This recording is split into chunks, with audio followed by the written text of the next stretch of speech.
record on this computer. Good afternoon. My name is Melanie TRETHOWAN from Heart of the Bush Marketing. Today we're going to be discussing a topic called Managing Projects and Acquittals, Delivering Your Project on Time and on Budget. Before I begin, I'd like to acknowledge the Darug and Darkinjung people, the traditional custodians of the land on which we're meeting today, and I would like to pay my respects to their elders, past, present and emerging.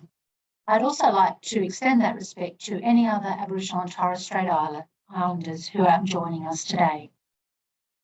Before we get going, just a little bit about me. I've been writing grants in my consultancy business since 1996 and seem to have fallen into a niche where I get information that's in people's heads down onto paper in some sort of organised and systematic way, such as writing grants, business plans, strategic plans and awards.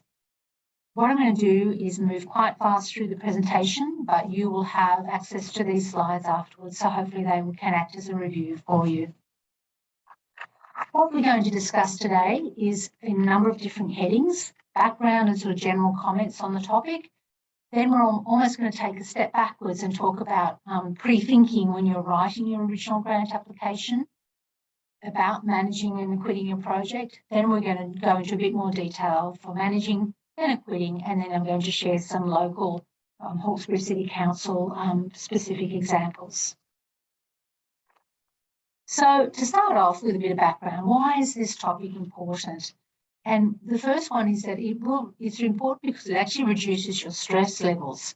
If you approach a grant and certainly managing an acquittal in an organised way, you will save yourself a lot of heartache.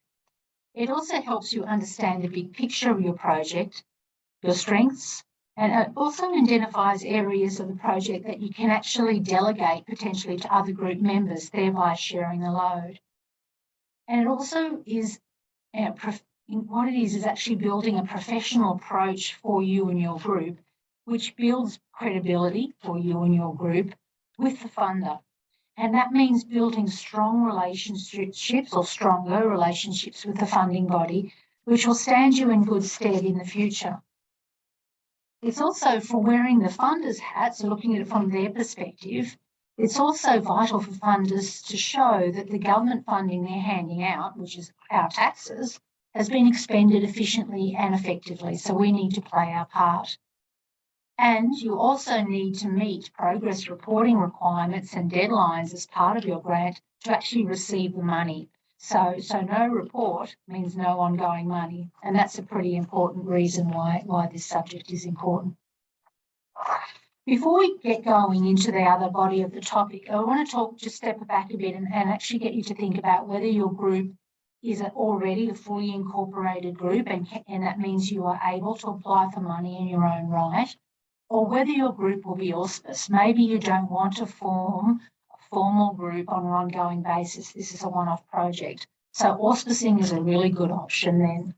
So what you need to actually do is think about who could potentially auspice you. So this is a group, another group in your community somewhere that you could join.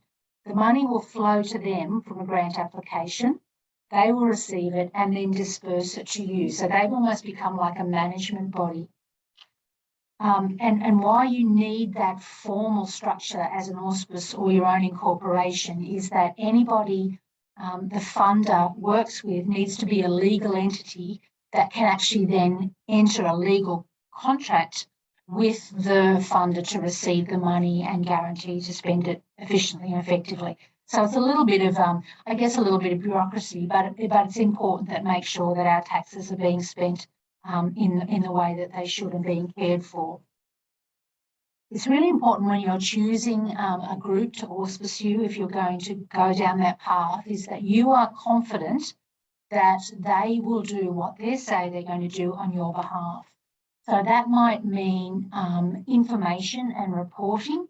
So because they're the legal entity, they are the ones that need to submit the quarterly or progress reports and the final reports. Or more than likely they will say, you do it and we'll just put our stamp on it. So there's a timing issue there. You need to be able to get the information to them, or they need to be communicating to you in a timely manner so you meet those deadlines. It's really, really important.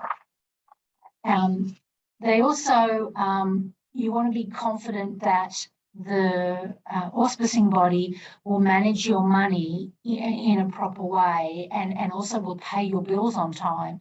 So you're going to be out there spending money, theoretically, delivering your project.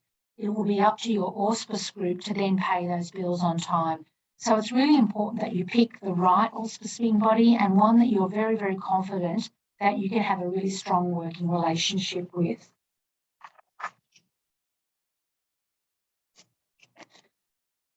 What I want you to do, and I'm sorry to be a party pooper here, but I want you to take off your rose-coloured glasses when you're looking at grant applications.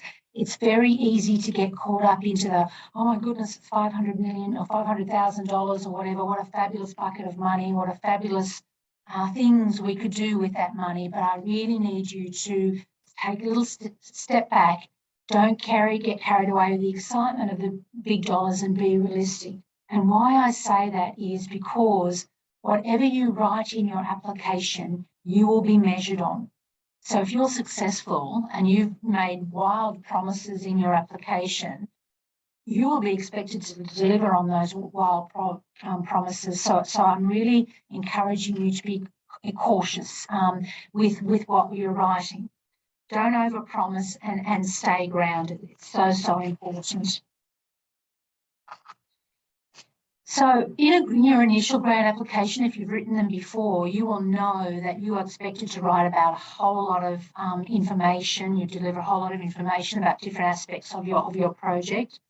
And for you to be successful in the first place, the information that you deliver must be compelling. It must grab their interest and make the funder think, yep, I'm giving the money to you. And you are a safe bet. So there, I guess, a couple of different aspects there. The thing to think about is that the success and failure of your project will be measured by what you write in that application, and these are some of the key headings that they will measure you by. So outputs, and we're getting a little bit of language here, but there's outputs and outcomes. Outputs are often the really measurable hard numbers of your project. So you might run 5 workshops. You might attract 5,000 people coming to your event. You might build 3 new classrooms or, 500 metres of new fencing or road grading or whatever. Really, really hard measurable numbers. The outcomes are more like the change you're going to bring about. Things like increasing resilience of our young people, connecting the local Aboriginal people, particularly youth, perhaps with their culture, reinvigorating language, increasing access to education facilities, etc. Or improving educational outcomes. So can you see what I'm meaning there? It's the change that you're going to bring about, not necessarily the measurables as such. Milestones is all about timing of what you do and when, and these are often the big things. So it might be recruiting a project officer, might be laying the slab to your new building, running your first workshop, etc. So it's the really big nuts and bolts that will show progress through your project. Your project plan is an expansion of that, so timing, etc., what you'll do and when, but also who, perhaps how much it will cost, and the major flows of money as well, all in that project plan. The budget is obviously, they will want to see that what you say you're going to spend is you're actually spending. So that's another measurable in your application. So when a funder looks at your original application, they will be looking at it with a lens glass on of, is this value for money? And is it going to deliver benefit from the community? And if they say yes, then you need to be able to do what you're going to promise, you're promising under each of those headings. So be careful. When it comes to the budget section of your grant application, and remember we're sort of working in reverse here, think about including an amount for a formal audit if it's a large project. The funders will tell you if they don't want it. Often in the guidelines, they'll say, no audit required, or they'll say, yes, include an amount for an audit, and they will cover the cost of the audit. Much more important to include it at that stage, so that if they do need an audit, it comes out of their pocket and not yours at the end. You don't want to get caught at the end when you're in that acquittal phase. They say attach audit documents and you haven't budgeted for an audit and your group has to fund it. So make sure you include an amount for an audit up front. If they don't want it, they won't fund it. They won't give you the money for it, but at least it's there. What that shows, why it's also important to do that as well as sort of, compliance, but it also shows the funder that you are fully aware of your legal and financial responsibilities. So, and that you're going to manage your finance as well. And that really is important for building your credibility. It makes you look super professional.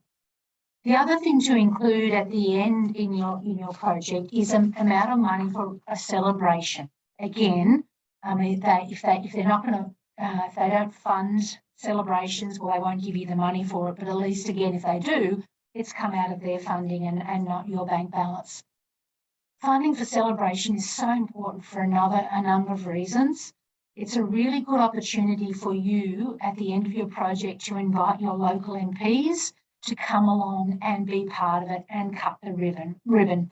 As we know, politicians like to be seen to be out in the community, so at least give them an opportunity to attend.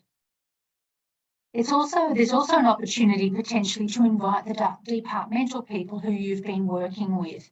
It gives them a really good insight into your community and into your group, into your project. So again, really good PR. It's also perfect for photo opportunities, which is so vital. We'll touch on a little bit more later when it comes to that final reporting and compliance, and you need to attach evidence. Having some fabulous photos of your ta-da launch moment are really, really supportive for your application. And from our own perspective, it's really nice for the group to be able to acknowledge what has been achieved. So that's a nice little bit of closure for them as well. Now we're going to move into the phase about managing your project. So congratulations, you've just received your fabulous $500,000. So what now? First off, remember to acknowledge and thank the funder. They are human. As you can imagine, sitting on the other side of the desk, they probably get hammered with rude people and problems and all that sort of stuff all the time. How lovely would it be for them to receive a phone call, an email, a letter or whatever, just saying thank you, we really appreciate this support, we're going to do great things with it. Small thing, but the small things are important. The next big thing that you'll have to think about is about signing the agreement with the funding body, and they may only give you quite a short time to sign that and turn it around and send it back to them. So that might be about 2 weeks. I really encourage you just to pause and take your time reading that document. It could be quite a long and complex document full of legalese. I don't want to frighten you here, but there is that whole, compliance and liability issue that a funder will be looking at when they hand out money. So they want to make sure that the department is protected. And again, you are fully aware and committed to doing what you said you were going to do. If you don't have one of those legal brains, try and find somebody in your group or a friend or whatever who can just scan that and check it out and make sure that everything lines up as you had originally hoped. Don't sign it if you don't agree with anything in that document. Sometimes things change and the funding and the timing that you had initially put in your application might not suit the department, and they may actually change some of the criteria in that agreement. So they mightn't, but read it well and make sure that you agree to what they've included in that document. They will write it from their perspective and what suits them and their timing, not necessarily what suits you. It shouldn't be a problem, but just double check. If there are changes, go back to the department and start the negotiation process. Ask them why they've changed it, etc. See if you can comply. If not, then in some cases, maybe it's actually better to walk away than to sign something that's going to become a really large rod for your own back. So just a little bit of word of warning there. I don't want to put fear into you, but just be very, very careful with what you sign. From a reporting perspective, if you're a large project, they may want quarterly reports, 6 monthly reports, and if it's over a number of years. So you might have a number of reporting periods. Sometimes they only want a progress report, so say halfway through, and then there will be a final or an end report as well.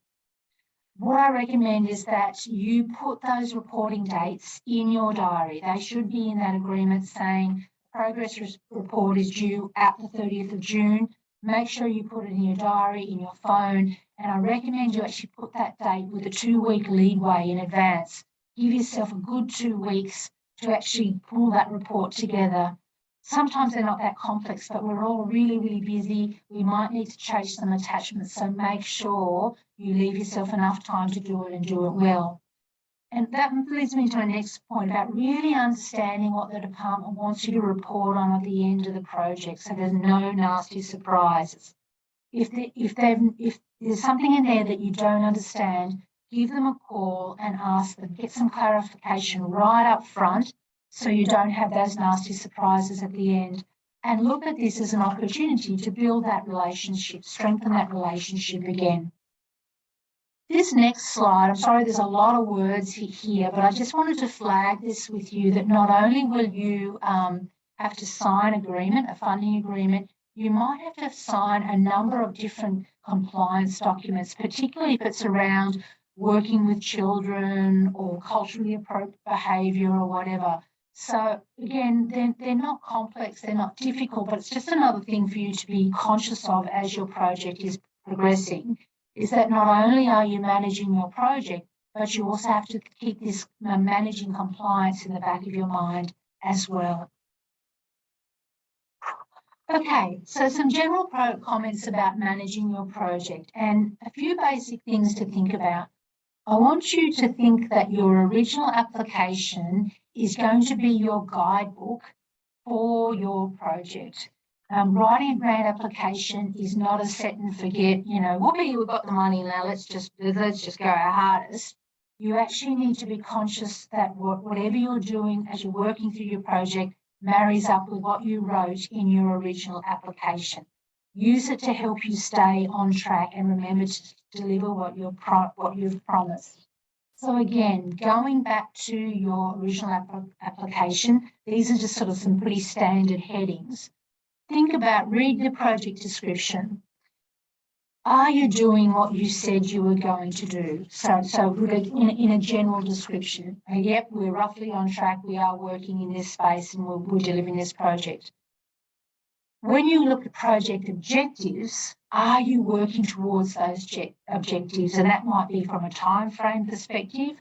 It might be a quantity perspective as far as recruiting people or running workshops or distributing information, all of those measurable things that are included in the objective.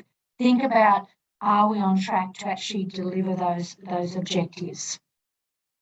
Are you on track to deliver the outcomes and outputs that you promised as well, as far as the number of new classrooms or the number of workshops you're going to run or exhibitions or events, etc.? Are you ticking along, looking at your timeline, which we'll come to next? Is that on track? Your timeline, are you going to meet your final deadline and due date? So see how I'm kind of going through each of these, thinking, looking at them as a measurable, as in keeping you on track. Your project plans, have you been able to access the suppliers that you needed, the expertise that you needed on time, or have you had to go and outsource some different ones? What about risk management? Have some things gone a little bit pear-shaped and you've had to come up with a plan B in that risk management strategy that you had? And of course, there's your budget. How are you tracking with your money going out, with the money that you had budgeted and the money that you actually got in the bank from your progress payment to start with? Going back to that milestones section, think in milestones with a media hat on. So of those milestones, where are the opportunities to do Facebook posts, media release to the newspaper and to the radio, Instagrams, photographs or whatever?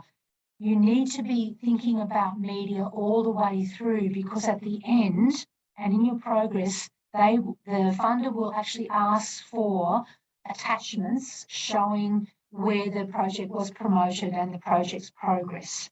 So think about media along the way, and also don't forget in all your media to mention the funder. You know, our exciting project was funded by XYZ department and we're really grateful, etc., etc. So also think about in the beginning recording some original numbers. So attendance, engagements, clients, or whatever it is you're working with.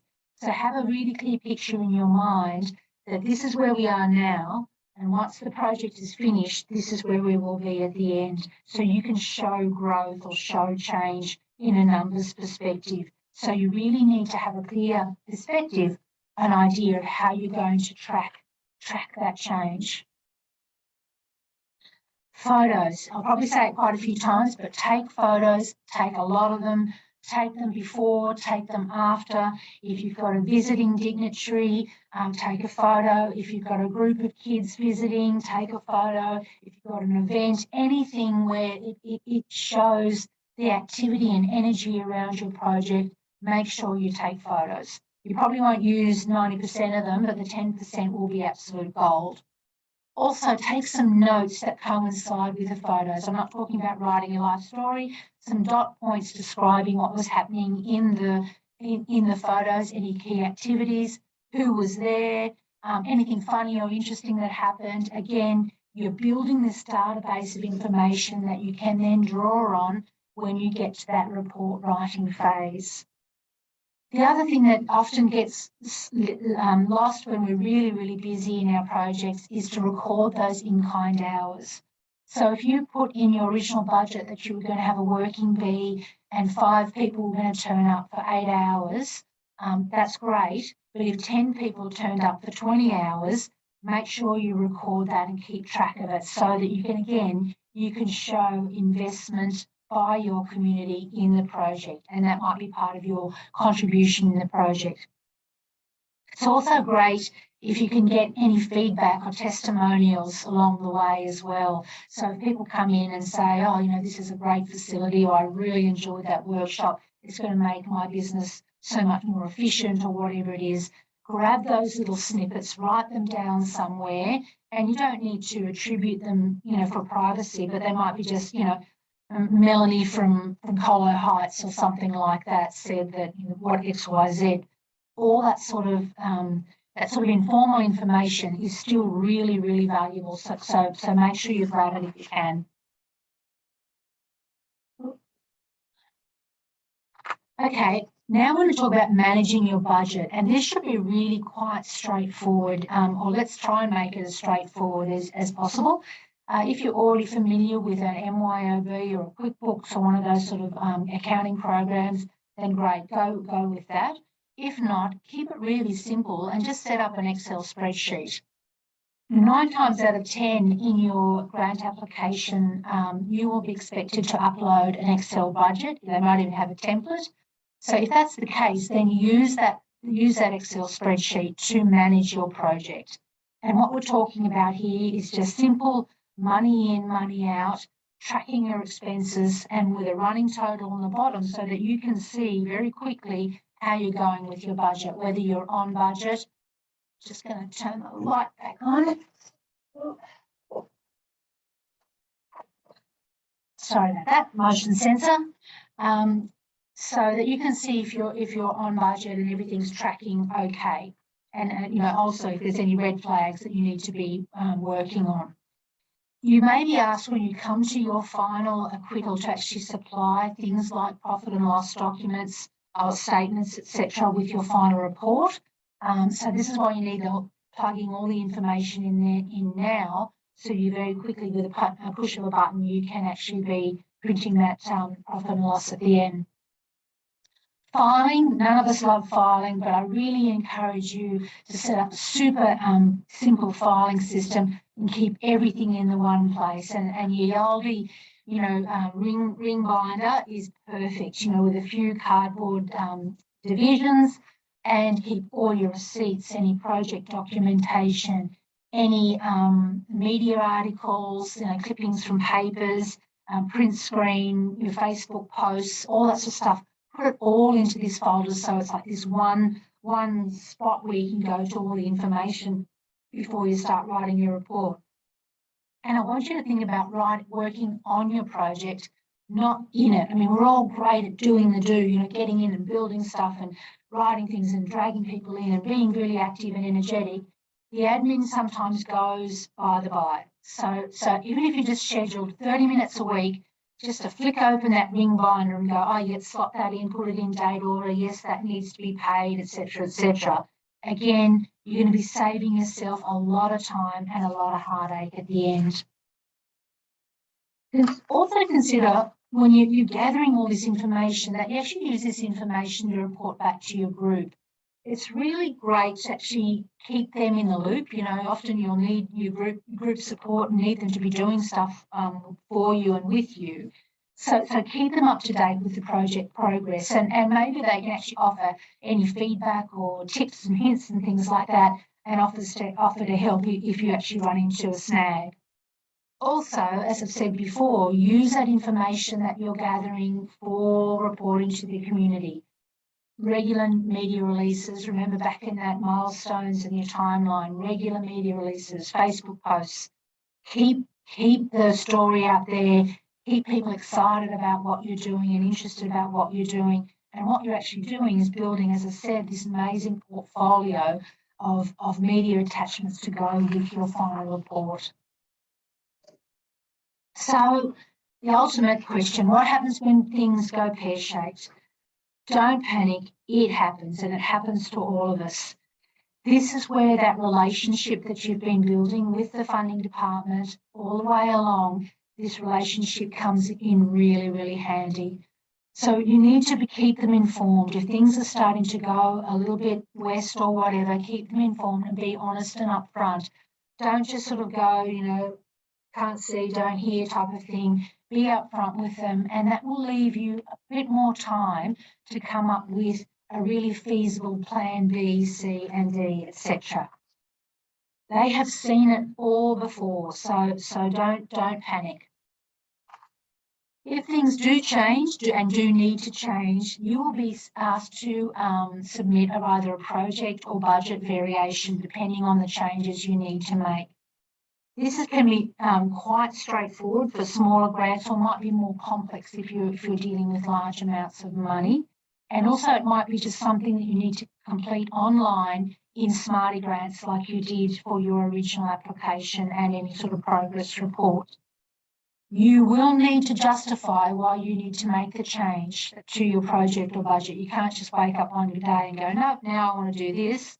You can't do it, you need to justify it. And they may ask you for supporting documentation to do that. And, think about it from their perspective. The funder is legally liable for that money, so they need to make sure that they're getting value for money and it's being expended in a very, efficient and effective way. So that's why your amendments need to be valid. So to lodge a project variation form, and some of this information will be in that grant agreement in the beginning. So I've just lifted these out of an existing agreement. So to lodge a project variation, it could be around the contact details. So if your project lead changes, that's really important for the department to keep up to date with that. If you need to change your project deadline, if the scope of works changes, and we know how challenging that is at the moment with the increase in materials, building materials, etc. If you're building something, the prices are going up so dramatically, your actual scope of works could have changed quite dramatically since when you first put your grant application in and where you're up to now. You might also need to change your project location, or you want to actually use unspent and reallocate funds for your project. Please, please, please, if you can, do not give any money back to the department. I'm sure you can find a great use for it in your community and in your project. What I recommend you do is go back to those original grant guidelines that you would have looked at when you were writing your grant. And in there will be a list of, they usually call it something like eligible project expenditure items or ineligible project expenditure items. I would be going back to those lists and looking at seeing what you can actually spend that money on still within that framework. If you propose something completely left field, I can 99% guarantee they won't allow you to do it. So to make your life easier, go back to that list and choose something from that list. Again, you may have to substantiate that with some sort of supporting documentation, and that could be around increased quotes, etc. So please work with your funder, with the department. They want you to be successful because that makes them successful. So help them to work with you. Also, another point is, if you're running into any sort of obstacles or barriers or problems as you go along, make a note of them. Don't just pass them by the by. It might be something that the funder, the department, could actually make note of and incorporate into the next round of that same grant. So if you're experiencing a difficulty, maybe the funder can make life easier for the groups that follow in your footsteps by amending something in that grant program. So those obstacles are very, very valid. Okay, so now we're into the reporting side. Progress reports could be quarterly, could be halfway through. Again, more than likely, they'll want you to upload them on Smarty Grants, so it'll be an online thing. Maybe these progress reports may be shorter and more straightforward than a detailed final report, but what they're really trying to do is understand where your project is up to. Has it started? What has it achieved to date? Have you kept up with your milestones, etc.? And again, they will probably ask you for evidence of progress. So they'll want photos. Maybe they'll want invoices that you've paid, etc., showing that you're spending your money as you said you would. These progress reports are really important if you're sweating on the next progress payment. Bear in mind, when you are successful with grants, often they will only give you a portion up front, say 60%. They might give you 30% halfway through, and then they won't give you the final 10% until you have submitted and it's been approved, your final report. So you may not get that final 10% until, say, 2 months after your project's actually finished. So you need to actually, A, make sure you're on time with your reporting, but B, you also need to make sure that your finances are set up in a way that you can manage the project efficiently that matches the flow of money coming through. If you have a large and complex project, I really suggest you consider investigating some sort of professional management software. I just did a quick Google and found all these lists of different providers. They do come at a cost, a varying cost. Some of them will be potentially far more complex than you need, but if you're looking at a multi-million-dollar project over a number of years, this could be a really good way to go to help you keep on track. And I really recommend that you talk to council or talk to people who are involved in big projects and find out exactly what they use and whether it's something that you could be looking at as well. So now we're on to requitting our project, and a few general comments. Again, you'll probably have to submit them online like you've done for your progress report. And what I recommend you do is, like your original application, cut and paste the progress report format and plop it into a Word document and save that Word document, and doing all your wordsmithing, all your management, etc. in that Word document. When you've got it ready to go, cut and paste and put it online. You could do the same thing for your progress report if you need to be doing a lot of writing. Much, much more flexible option to be working in Word, sending it to other people to check and maybe write a section and then come back and do the final upload there. So that's a really good tip for you. The larger the project and the grant dollars, the amount of money that you're asking for, the more detail will be required in that final report.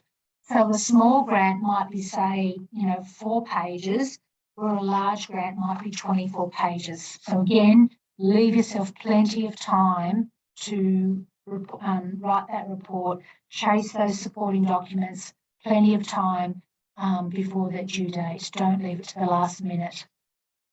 I also want you to think about acquittal with 3 different ways, rather than just saying, I've got to write an acquittal report. Yes, you do need to write a section. There's also a large budget and numbers section, and then there will be a large attachment section. So it's almost like you've got 3 different areas of activity you need to work in.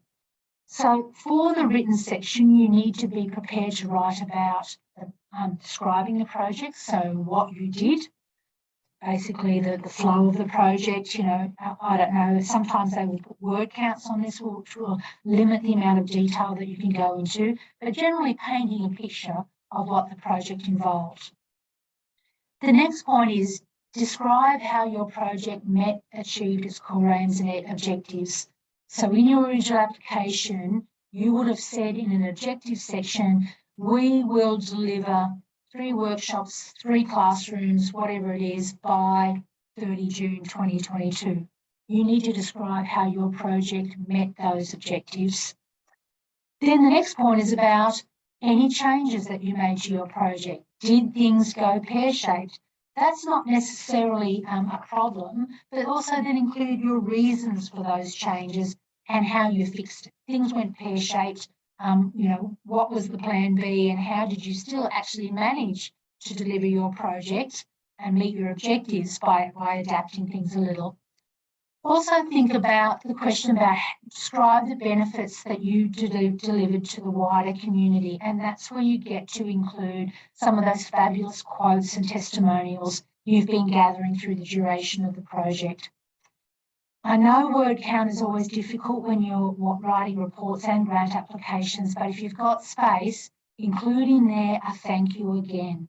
Make the funder feel good and make them feel that they did the right thing giving you the money. I'm not talking about sucking up to them or anything like that, but it's really acknowledging their contribution to your community, which I think is a fair thing. Also, I encourage you to be honest. If you've got word count, make sure you describe where things went wrong, if funny things happened, all that sort of stuff. Inject a bit of humour if it's relevant and you've got space, because that just brings your project to life again. It's all about constructive criticism as well. This is not your opportunity to have a final blast if things were difficult. It's about giving really good feedback to the funder about how your project worked in the community. And again, if you've got some word count spare, I really encourage you to think about, or include some comments in there about sustainability.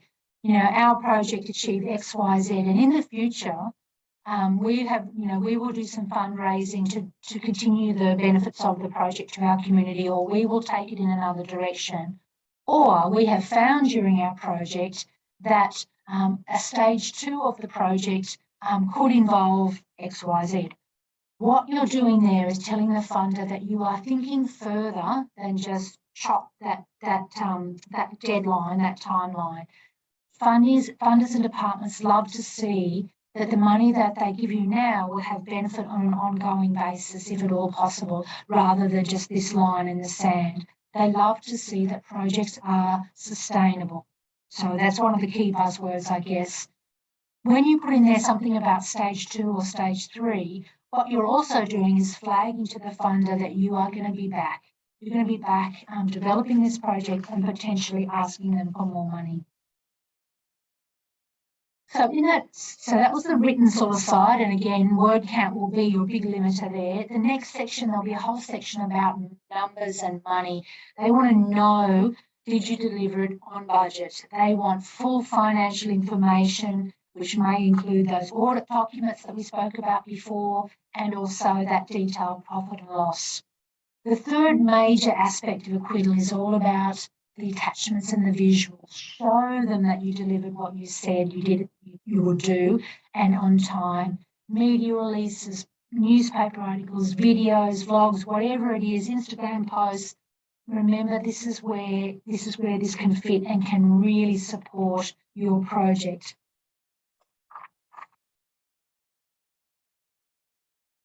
The audit which you spoke about before is usually completed right at the end of the project. So you might have done your ta-da or whatever, or you're wrapping up those loose ends, and you need to have this formal financial review, so almost like an arm's length review, financial review of your project. You've been putting all that budget information into your progress reports and into this final report. The funder wants to see that. Plus, they want to see somebody that's totally removed from your project agree that that money was spent in the right way. Large grants, such as that Black Summer Bushfires grant that was available down here, allowed you to include an amount for an audit. I recommend, if you know an accountancy firm locally that does audit, that provides audit services, you give them a call and actually find out how much they would charge for an audit. And that goes back in your original grant application. I encourage you to source something locally if you can, if you've got some reputable providers, because A, they're supporting other local businesses, but B, they will have a better understanding of you and your group and your community, which will make the whole audit process much more straightforward. And also, don't forget that celebration at the end, and it's a really nice form of closure. So what happens if you don't do a final report and acquittal? You will have a very unhappy funder and department. It is very bad PR for your group and for you, and you really want to be known as that group, the people that just made life difficult for a department. It could lead to legal action. They could sue you for unspent monies or for non-compliance of that contract that you've signed. So do you want to go down that path, and do you actually have the funds to fund, the money in the bank to fund a legal defence? The third really important reason is no final report, no final payment. So that last 10% could be quite sizable if you've got a large grant. And if you don't actually put the funding, the final report in, have you got the money in the bank to be able to cover that last 10%? If you don't submit your final report, it really will impact on your chances of getting another grant in the future. And that's everything from council's grants right up to federal government grants. So you don't want to burn your bridges. Who knows what the future will bring? You might come back cap in hand saying, please fund that stage 2 that we just spoke about. So don't burn your bridges, as I said. And also, if you don't wrap it up with all this final detail, there's no real closure for your group, and it leaves a really bad taste in everyone's mouth. So now, just to close, some final examples. The Hawkesbury City Council Financial Assistance Grants, this is their acquittal process. And what I've done here is just basically lifted the information from their acquittal document. A couple of key things here in that first evaluation sentence. An evaluation report will be prepared at the expiry of the agreement, so that gives you an idea of, or an indication of time. And the report may be required to include the following elements. So the may means that this may vary. So don't assume that all of this will be in there. There could be other things as well. So they want to know, again, as we just discussed, results compared against objectives. So that's the before, the after.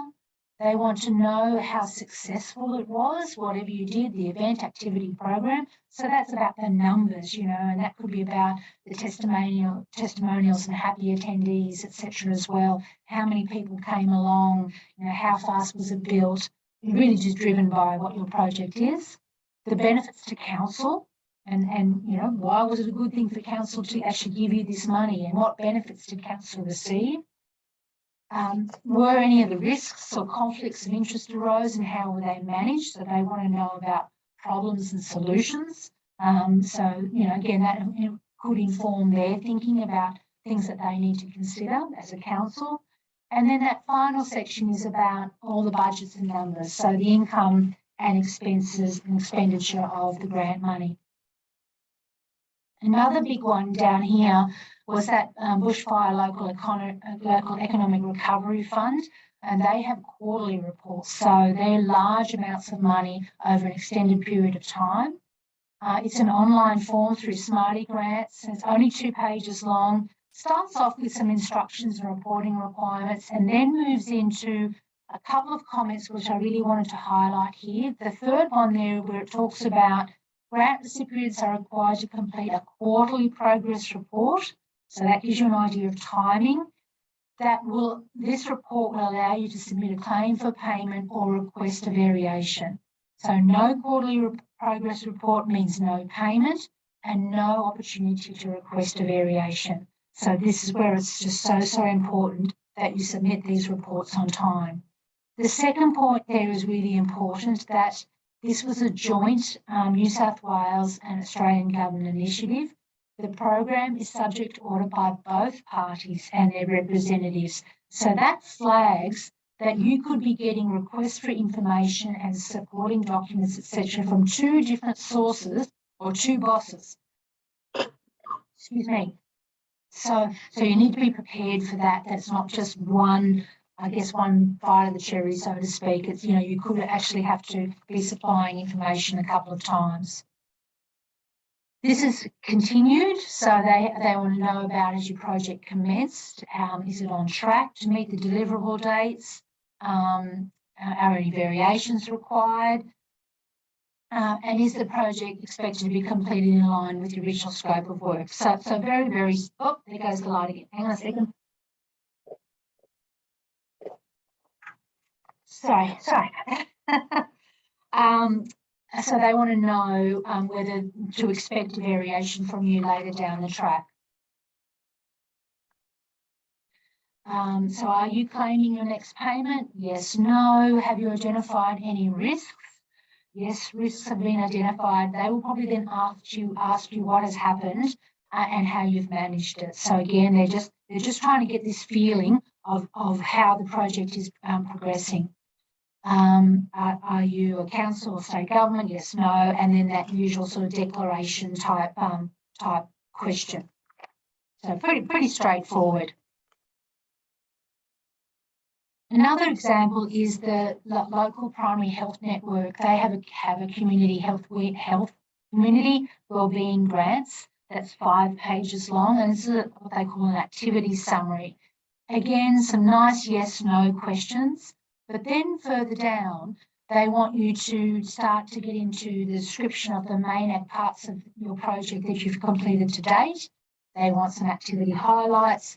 They want some activity challenges. So pretty straightforward, just describing where you're up to and how things are tracking along. They then have a column, and I guess what we're doing here is just trying to communicate to you with these examples, the different formats these progress reports and acquittal reports could take and what to look for. So the Primary Health Network have a table where they're going to include the deliverables, as in the things that you said you were going to do in the original letter, how you were going to measure them in that original agreement, and in the last column is these are the reality, what's actually happened, what have been the outputs, what have been the outcomes against those original deliverables. And they might be nothing if it's later on in the project, or they might be only part delivery, or they might be completed. So don't think you need to be writing against every single one if this is a progress report as the project is progressing along. They also want you to do some writing there about how do you think your event helped bushfire-affected individuals. And again, see there, they're talking about testimonials, quotes, stories, any sort of email feedback. How good would it be if you can go back to that old ring binder and pull out some of that fabulous feedback?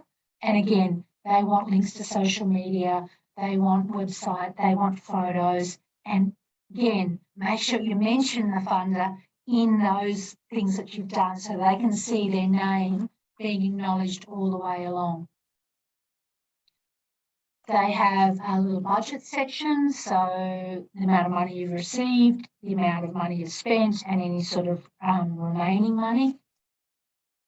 And then they want a little bit more detailed information about what you've spent, what it was, what you've spent, what you budgeted for, so the allocation, what you've spent, and then any comments. So, came in under budget or over budget, or not, no longer required for the project, etc. So some good commentary in there. Don't scrimp on that. You don't need to write your life story, but make sure you just enhance the information that you're providing. Then there's some sort of more sort of tick box type stuff, who the auspicer, who the recipient is, etc. They're pretty straightforward.